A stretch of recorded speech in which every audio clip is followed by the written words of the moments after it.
Great. Well, wrestling fans, thanks for joining us today. We're here on NCSA Facebook Live and also going to be streaming on USA Wrestling's Facebook Live page. I got a few special guests with us today. Drew Periano, lead wrestling recruiter for NCSA, as well as USA Wrestling's women's freestyle national team head coach Terry Steiner and assistant national team coach Clarissa Chun. I'm just here to talk today about women's wrestling and the growth it's had, and even during this pandemic where it's been nothing but bad news for the most part for the entire world of sports, we've seen more states adding women's wrestling and even some colleges adding programs, and just kind of a bright spot within the sports world of the continued growth that not even a pandemic can slow down the momentum we've had in women's wrestling. So Terry, just wanted to start off with you, and for sure Drew and Clarissa jump in for this question, but just want to talk about the current landscape of women's wrestling and the level that it's at now compared to when you first started, I think back in 2002, Terry, and to where it's at today. Well, definitely, like you said, Ryan, we've had unprecedented growth the last few years, and it seems to be continuing. Like you said, during the pandemic, we've had 3 college programs add women's wrestling, and 2 states sanction the sport for girls in their state. So we do continue to have great growth even through this time period, and we don't see that slowing down. It's much different. The landscape is much different than it was in 2002 when I came in, right? And when I remember the time in 2002 when I was asked to come on board as coach and more so advocate, I think, trying to move the sport forward. It was still taboo at that time. I think on the mainland, especially, maybe, Clarissa's from the state of Hawaii. I think there was a lot of different people in that kind of a culture, but on the mainland U.S., I think that it was still taboo to venture into this sport, and a lot of the coaches and people around the sport just didn't understand why we would open this up to women, and didn't agree with it. And I felt like there was so many people against it at that point. And now when we look at it, there's just, I feel like there's an army of people behind us, and there's an army of foot soldiers out there that are just doing a lot of legwork to make the reality happen. And I knew at the time coming into it that changing the attitudes and the minds of the people in the sport to open women's wrestling, that would be a generational change, right? We could have a few people out there, but to really change the whole landscape of it, that would take time. And what's happened is our young coaches now that are starting to coach at the level and the college levels, they're the athletes that really haven't seen the sport without it. They've been involved with wrestling, and they've had girls on their teams or around them and at wrestling competitions. So they really feel that, why wouldn't we do this? It seems very natural to them. But that, 10 years ago, that wasn't the case, and so the growth has really accelerated, I would say, the last 4 years, and really to the point right now where I don't think anything is going to stop it. I think it's going to continue to grow and grow, and these are going to open up more and more. And Clarissa, from your standpoint, Terry mentioned growing up in Hawaii where women's wrestling was a little bit more popular than maybe the mainland at that time. But what have you seen changing even in Hawaii or on the mainland since you were in high school? Yeah, I went out for wrestling the first year they had made it a state sport, and they sanctioned the sport of wrestling, and awesome for Hawaii to jump on board way ahead of the times. On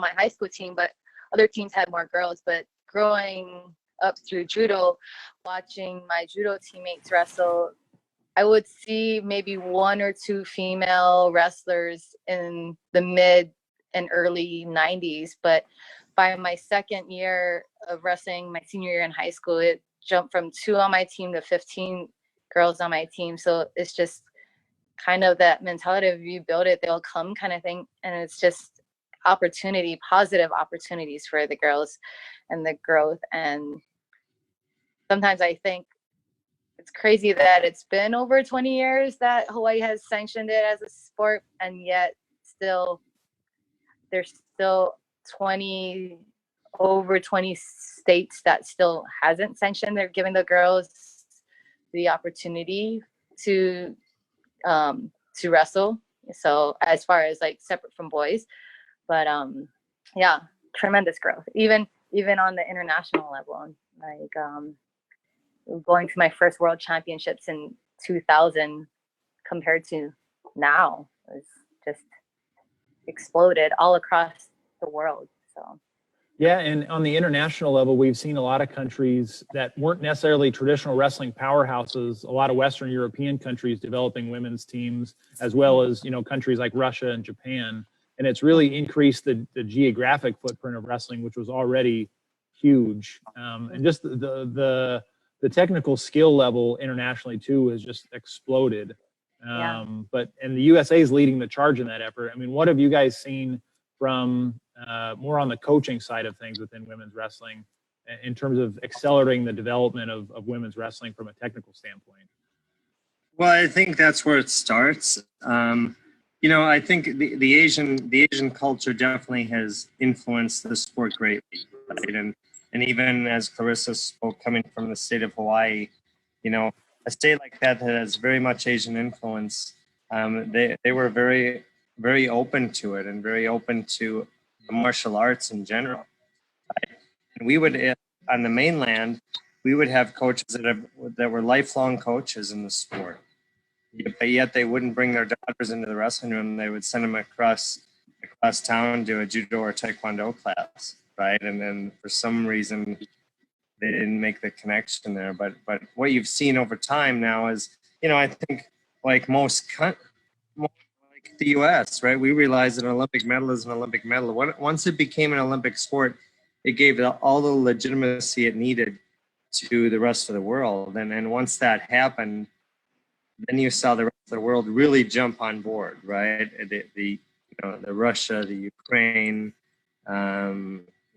Belarus, and those types of countries, the former Russian republics that are traditionally rich in wrestling, now they've jumped on because they realize that we can win Olympic medals here, right? And we already have a group of coaches that, you know, are great coaches in our country that can influence the sport greatly. And that's what's happened in those countries. They've jumped on board and got behind women's wrestling.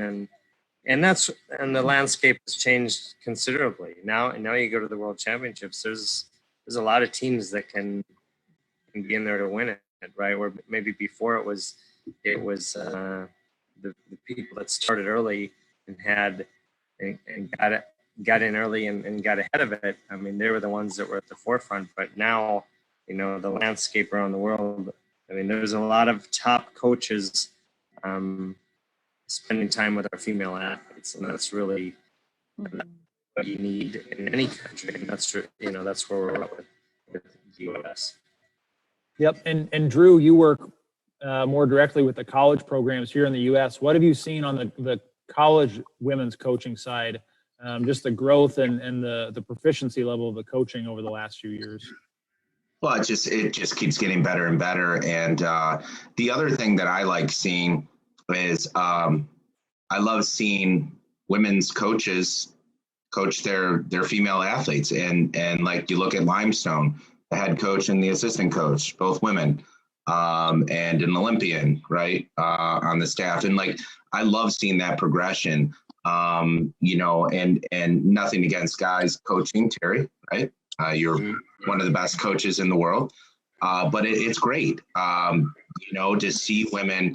They're at this point now where they're giving back to the sport, and they can make a living.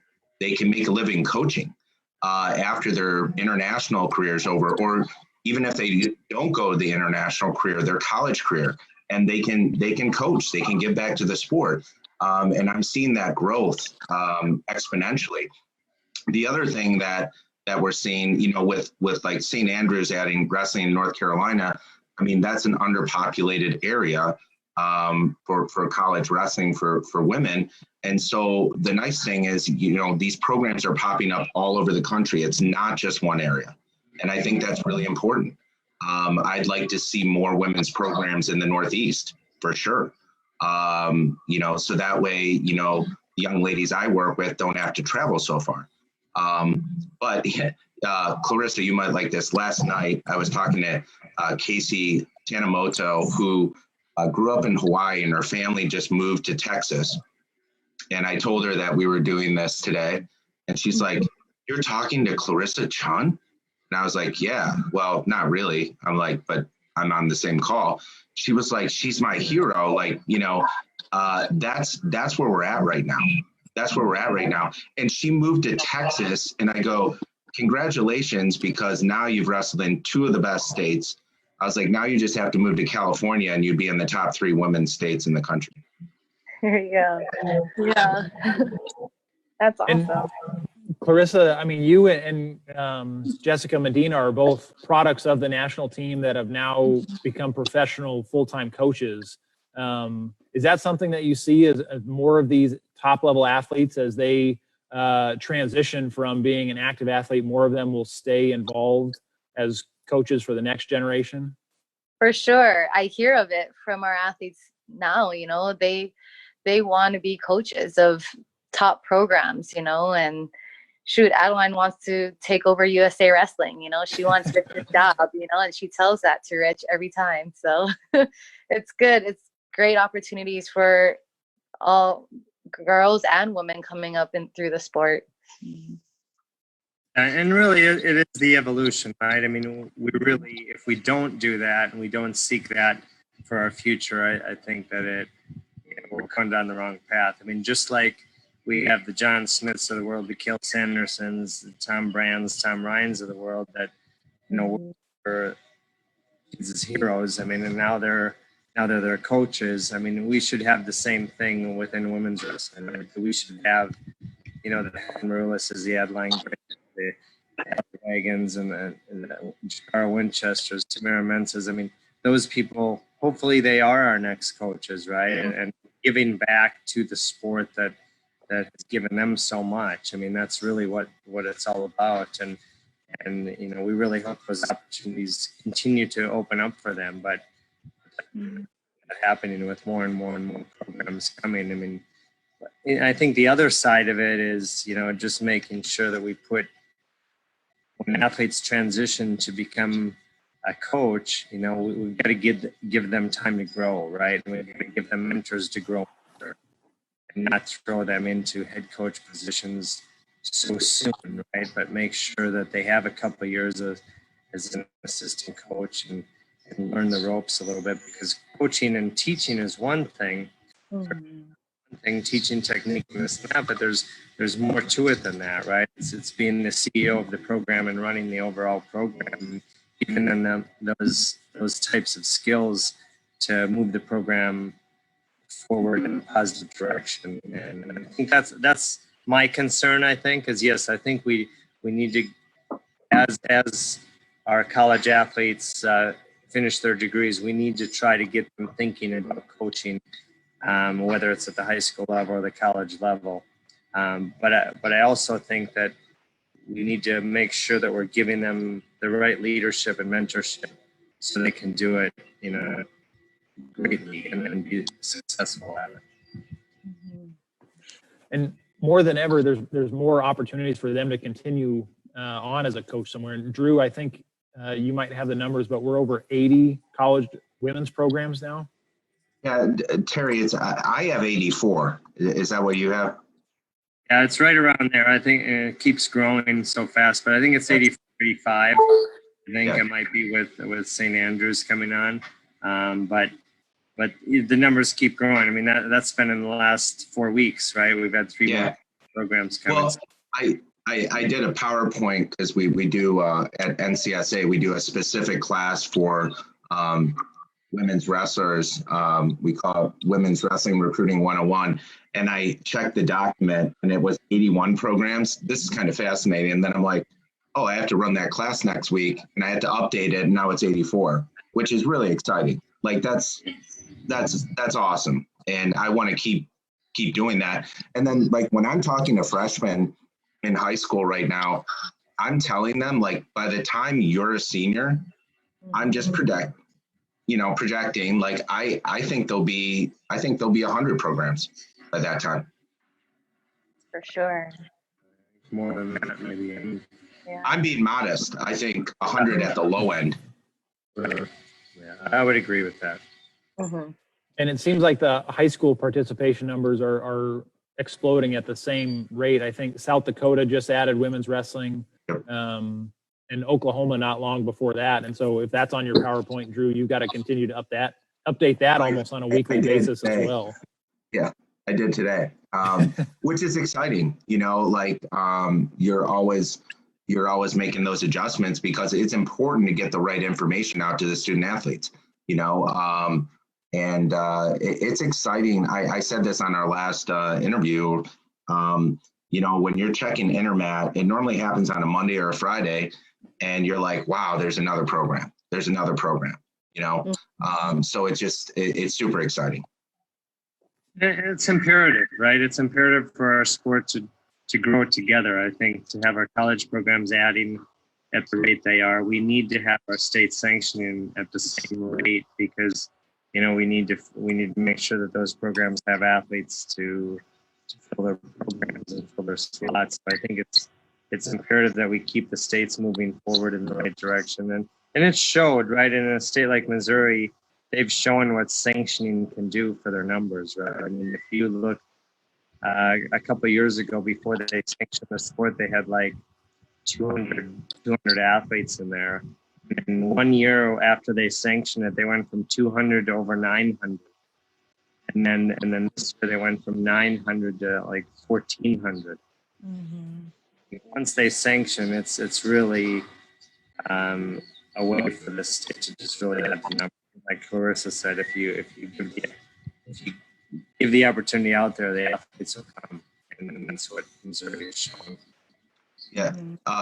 To expound on that, like in my home state of Ohio, their first state tournament this year, they had 179 female wrestlers, and they're already talking that they think next year 300, and then it's going to evolve into they're going to go into the sectional district format, just like the men do, and that's where we need to move. Like with states, we need to get to that like qualification process, and I think that would be amazing. Where there's a process just as equal as the men's wrestling, and that's where we want to go with it. Mm-hmm. One of the unique things about women's wrestling is that the transition from folk style to the international style happens between high school and college, whereas on the men's level, for the most part, the transition doesn't happen, at least on a full-time or primary focus, from college to into the international level. Terry and Clarissa, what do you see as the benefits in accelerating their readiness for competing on the international level when they make that transition 4 years earlier than they do on the men's side? I think it's huge. I mean, it's a huge step for us to have our women's college programs wrestling style of freestyle wrestling. We just don't lose those 4 years, and we have everyone involved. And and I think a lot of times in the U.S. we don't look at it like it's that big of a deal. But when you're trying to be the best in the world, and you're going against the rest of the world that is wrestling freestyle only, from when they were babies or beginners in the sport, those 4 years can be a huge difference in the development. And I think it's one of the reasons that USA national teams and our senior national team has had the success they've had over the past 15, 20 years, and even before that, is because the opportunities that we have right now is really directing them into freestyle at an early age, where they're still you're still shaping their wrestling and you're still developing who they are. And once you get to 24 years old, there's not a lot you're going to change. I mean, there's a lot of holes there that you're probably going to have a hard time filling by that age. And so I think that, that we can get athletes wrestling freestyle full time at 18 years old is a huge step in the right direction for us as a national program, and we're grateful that our college system, I think, saw that and believed in that years ago. And I think that was my Colts at Missouri Valley who really saw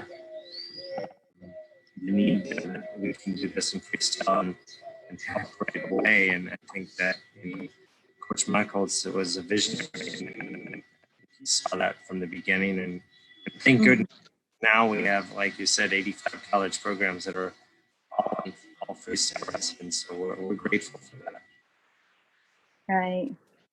Yeah, I was part of the first Missouri Valley College wrestling women's wrestling team, and you know, like I said, I never wrestled before my junior year in high school, so freestyle I didn't even know what it was. We had a women's coach who didn't know freestyle, but we learned as a team. We went to tournaments. We learned that if we did a switch, we would give up 2 points, you know, because we would expose our own back. And I think it's huge to start in the college years to keep it freestyle, because, you know, their technique on the mat is different, you know, like learning the gut wrenches and leg laces and whatnot, and the tactics, right, like of zone awareness and whatnot. So it's just to get a head start on that 4 years within 4 years of college I think is huge. And for me, I never looked at it any different. If anything, I thought it was exciting to learn something new, you know, something. And granted, I didn't wrestle very long before that, but I was just learning the international style. That was what my goals were, is to be a world and Olympic champion. So. And Drew, as you're talking to kids from around the country who are interested in wrestling in college, is that something that you hear that girls are excited about switching to freestyle, or is it something they're nervous about, or what are those conversations like? I think they're excited because like the transition is so seamless, right? Like you're doing it from roughly age 18 to 22. And then if you want to have an international career right after that, it just flows right into it. Obviously, you know, on the men's side, it's a little different, but focusing on the women's side, I mean, I've actually had wrestlers that are like, I don't want to wrestle folk style in high school. I just want to keep wrestling freestyle. And I understand that, right? I think freestyle is the most, exciting style. But yeah, like they're super excited. And I know we were saying this off air, last time, and I was like, maybe the NAI for men should just go freestyle, giving men like that option, that 4-year option, so that they could have that transition too, because I'm not thinking the NCAA would ever do that, but because a lot of the female wrestlers that I work with, I mean, when they're 9, 10, 11, they're wrestling freestyle. They're wrestling freestyle at national tournaments. They're competing against the best in the country. And then they have to go to folk style for a while, which is fine because it teaches them different skills and what have you, and control in certain aspects. But there are definitely a cohort of women that I work with where they don't want to go back to it. They just want to go freestyle the whole time, which I understand. Yep. And we've certainly seen, I was just going to mention, and Terry, I'd love to get your thoughts on this, but we've certainly seen benefits internationally when maybe a scramble breaks out, as a pretty rare situation, but a lot of times wrestlers that have at least a decent folk style background may have more comfort in weird positions than people who only did freestyle. And so having at least a little bit of a folk style background and then switching to freestyle at an earlier age just seems to help prepare them for that international stage a little bit sooner than otherwise. Well, yeah, I think that, there's benefits to folk style wrestling for sure. I think that it's definitely a different style, and we get hurt by it some as well. But there's definitely benefits from it, like you're saying, that we do see when kids come in. It's learning those, the basic parterre skills. I think is the biggest thing. I know if I look back when I first got involved in 2002, and USA Wrestling was saying like, really, these are your 25 athletes that you're probably going to win with or lose with in 2003 and 4. I when we went to the 2002 World Championships, I didn't know what to expect. I didn't understand. I didn't know what our competition looked like. Right? I wasn't involved with women's wrestling. I didn't know what our competition really was, and so we went into the 2002 World Championships, and it was a rude awakening for me to see how far we were behind in our skills. So really, from the fall of 2002, I was just with the program for like 3 months at that point, and until the 2003 World Championships, I just kind of said that the only thing we're going to focus on is parterre offense and defense on our feet, and that's the thing I can probably try to correct the quickest, and that's what we focused on. And Clarissa was a part of that team. I mean, and she knows that zeroed in on those aspects of the sport. And I just thought that whatever offense they have on their feet, we're going to go with it. But we're gonna learn how to turn people in the parterre position. And at that time, if you remember, the rules had forced parterre. So almost in every match, you're going to be in the parterre position. And as long as we knew how to turn someone, and we won so many matches, and we had so much success just developing that aspect of the sport for these athletes in 1 year's time frame. Just learning ground wrestling and freestyle, that it really catapulted us to a different level. And so I know that there's benefits for sure of folk style wrestling, but the sport of freestyle wrestling is, we've got to learn those intricacies and parterre, or else it really hurts us. And that was just one example that, 2002 to 2003, we made huge gains in 1 year. We had great athletes, of course, that involved, and they had to do the work. That focus just gave us a lot. We went in 2002, we had 2 medalists, and we were 11th in the world, right? And I thought we had a good team going in. I didn't know. We walked away from that World Championships, and my eyes were definitely widened, and I was definitely had a lot clearer picture of what we were up against. And we came in the 2003 World Championships, and we medaled everyone. We had seven medals, and just never missed the World Championship. We tied with Japan, but the growth was really from just the focus in that specific area of wrestling, and it gave us good success. Maybe no better testament to where the team is at now than the results from the Pan Am Olympic qualifier that we had, kind of the last event before we essentially all had to go underground, when we went 4 for 4 on the weights we still needed to qualify, securing 6 spots for the Olympic Games in Tokyo. Clarissa, do you want to talk a little bit about what that performance was like from our athletes? I mean, we went to Canada, which is certainly one of the more storied programs within women's wrestling, and our athletes were flawless in their performance there in Pan Am's. Oh yeah, they were dialed in. They were ready. They were excited, and I think, a lot of the matches, some of them were close, but when I think of the ones that took it away, it was parterre offense that, like someone like Sarah, like, closed out matches using her offensive parterre, but yeah, it's they came together and they went down and fought for every point, and they were determined to come back, having the weights qualified, because they didn't want to go leaving it to after the Olympic trials. They wanted to get the job done then, and so it was exciting. It was really exciting. Yep. So this will be the first Olympic Games where we send 6 women's wrestlers representing Team USA, and so fortunately for us, the IOC ruled that the Olympic qualifying spots that have been earned in all the different sports are going to remain intact with the delay. And so now our athletes just get to focus on the Olympic trials when those will take place sometime. We're expecting, about a year from now, next April, leading into Tokyo. But Drew, switching back more onto the high school side of things, for those athletes that are out there that want to learn more about how do I get connected with a college program, how do I find what's out there, what kind of tools does NCSA have to help those high school athletes navigate that space? Well, I think I alluded to this before. Like the second a new program gets added, of course I get excited, right?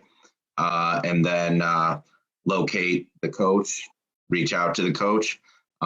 We get them up on the website. So like within like we already have St. Andrews like on our website. Like literally, it just happened. We have him up there. We have his email up there. So that the student athletes can reach out. And again with the outreach, like everything's just right there for you. You don't have to go to even the school website. You just all 84, 85 now schools are like right there for you. So you can just search them based on location, tuition, size of the school. Of course, we want to add more Division I programs, which is a topic for another day. But NAI is very healthy. Division III is growing exponentially in women's wrestling. Division II is growing, but it's staying constant at the same time. So, everything's right there. But at the end of the day, you have to find the right fit for you and the right location. And, it comes down sometimes the weight class needs too. So that those are things that we talk through with the recruits. And, it's a great situation when you have a outstanding student athlete that's a, junior or senior at your weight class, and then you can come in and be the girl. When you come in, you're like, I can do this right away. But again, I just go back to, I just think freestyle in college wrestling is super exciting. There's more points on the board, and if I'm working with a student athlete and they're a little bit apprehensive about that transition from folkstyle to freestyle, I just assure them that, it'll be a smooth transition as long as you have a good coach. Yep. And this pandemic that we're in creates some extra challenges for kids trying to get on a college program's radars. I mean, the typical season that we're in is when they be going to compete in events like the girls folkstyle nationals or the women's nationals or the junior nationals, which we're still hopeful that we'll be able to get that in some capacity, but or development camps at the Olympic Training Center, a lot of things that are typically happening spring and summer that allow a high school wrestler to get on that national scene. A lot of those things are on hold right now. And so the NCSA platform gives them the ability to connect with programs and to search programs in a way that they can't otherwise right now. Absolutely. And coaches are just getting, they're getting really, really proficient with doing Zoom room calls with recruits. They're reaching out to in ways that they've never done before. And this is going to make any coach at any level a better communicator, whether they're comfortable with it or not. This is the world we live in right now. And so they're going to use this down the road as well. Like I was saying, if you're a coach in California, let's call him Troy Steiner, and you got this stud in Jersey, and you want to make a connection, instead of just picking up the phone now, you're doing Zoom room. And you might have a current student athlete on your team telling them why you should come down to Fresno. The weather's great. We work really hard. We have huge crowds. We got a guy that just is going to the NFL, whatever. But I just think that coaches are going to use this more and more, as far as, outreach to student athletes. And, we can't travel right now. So this is what we have. Good deal. And as we get ready to wrap up here, Terry and Clarissa, just want to hear from you guys maybe one last thought on what do you think is next for women's wrestling? It's made such incredible strides over the last 20 years. What do you think is next for women's wrestling? Well, I think what we've been talking about, right? I mean, I see that I look down the road 10 years from now. I mean, hopefully I'm looking at a picture that has, 50 states that are sanctioning the sport of women's wrestling, and hopefully it has all 3 divisions having, and not only an NAI national championships, they have an invite championship right now, but they'll, once they get to the number of 40 schools, national championships, but then Division 1, 2, and 3 having separate national championships for those, all of those programs out there. I mean, that's what I hope I envision, and really, I do, and I've said it for a while, and I do think there will come a time when USA dominates the world of women's wrestling, and I believe that, and it's because of our infrastructure. It's because of our athletic programs within our educational system, right? And that's something that there's not a country out there that doesn't envy that. Right? If you talk about countries like Russia and China and Ukraine and those kind of countries, I mean, they envy what we have with our educational system and our athletic programs tied to it, and there's so much power in that, and especially with women's wrestling having it, a college system being freestyle. I mean, it really just enhances that ability, and it becomes a numbers game, right? We're opening up so many opportunities within the sport in this country over the last few years, and it just keeps getting, it keeps growing exponentially faster, and I think as that happens, we're going to see that, helping the national team program. I mean, it's just a great time to be a part of women's wrestling in this country. There's unprecedented growth, and that will follow as those numbers come. We have more and more athletes to choose from. I mean, the success will follow that. There's not a doubt in my mind that happened. And, it's exciting to be a part of right now, but it's going to be exciting to watch in the future as well. And I just see great things happening to the USA Wrestling National Program because of the efforts of so many at the grassroots level, state level, and at the college level.